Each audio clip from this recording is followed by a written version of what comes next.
कोरबा में हाथी और इंसान के बीच बढ़ते द्वंद्व को रोकने के लिए वन विभाग अब हाईटेक निगरानी का सहारा ले रहा है। कटघोरा वन मंडल में करीब 4 करोड़ रुपए की लागत से 4 EI सर्विलांस टावर लगाए जा रहे हैं। दावा है कि इस तकनीक के जरिए घने जंगलों में हाथियों और इंसानों की गतिविधियों पर नजर रखी जा सकेगी और संभावित टकराव से पहले अलर्ट जारी किया जा सकेगा। लेकिन सवाल यही कि सालों से चले आ रहे इस संघर्ष को क्या नई तकनीक रोक पाएगी? ये रिपोर्ट देखिए। कोरबा के जंगलों में हाथियों की दस्तक को करीब 26 साल बीत चुके हैं। 2000 में करीब 20 हाथी यहां पहुंचे थे। शुरुआत में इन्हें प्रवासी हाथी माना गया, लेकिन अनुकूल जंगल और बेहतर वातावरण ने इन्हें यहीं रोक लिया। धीरे धीरे संख्या बढ़ती गई और आज कोरबा के जंगल हाथियों का स्थायी ठिकाना बन चुके हैं। एक तरफ जंगल और जमीन पर निर्भर आदिवासी ग्रामीण है, तो दूसरी तरफ अपना इलाका तलाशते हाथियों का झुंड। दोनों के बीच बढ़ता टकराव अब जान माल के नुकसान में बदल चुका है।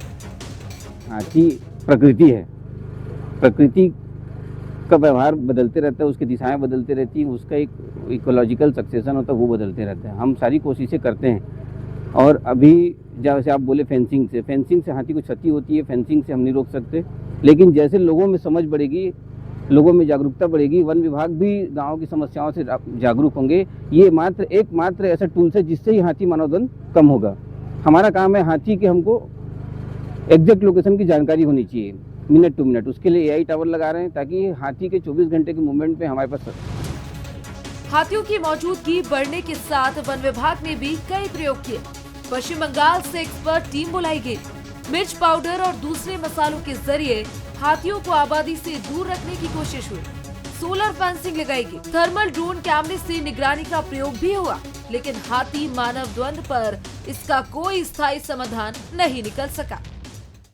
हाथियों के हमले में 90 से ज्यादा लोगों की मौत, 50 से ज्यादा लोग घायल हुए, 600 से ज्यादा मकानों को पहुंचा नुकसान, 50,000 हेक्टेयर से ज्यादा फसल बर्बाद।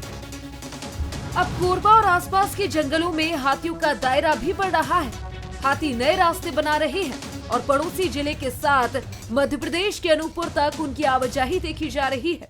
वन्यजीव विशेषज्ञ का मानना है कि लंबे समय से इंसानी दखल और बदलते पर्यावरण के बीच हाथियों का व्यवहार भी बदल रहा है।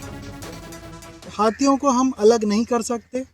ये शारीरिक बल और मानसिक बल में हमसे बहुत ज़्यादा ताकतवर है। ऐसी स्थिति में अगर हम इनसे लड़ने जाएं तो इसमें दोनों ही पाली में नुकसान होगा, इंसान भी मरेंगे और हाथी भी मरेंगे। तो एक ही तरीका है कि हम आपस में सामंजस्य स्थापित करें, कुछ ऐसा तंत्र स्थापित करें जिनसे कि हम इस द्वंद्व को, इस घर्षण को कम कर सकें। कोरबा में हाथी अब मेहमान नहीं बल्कि जंगल का स्थायी हिस्सा बन चुके हैं।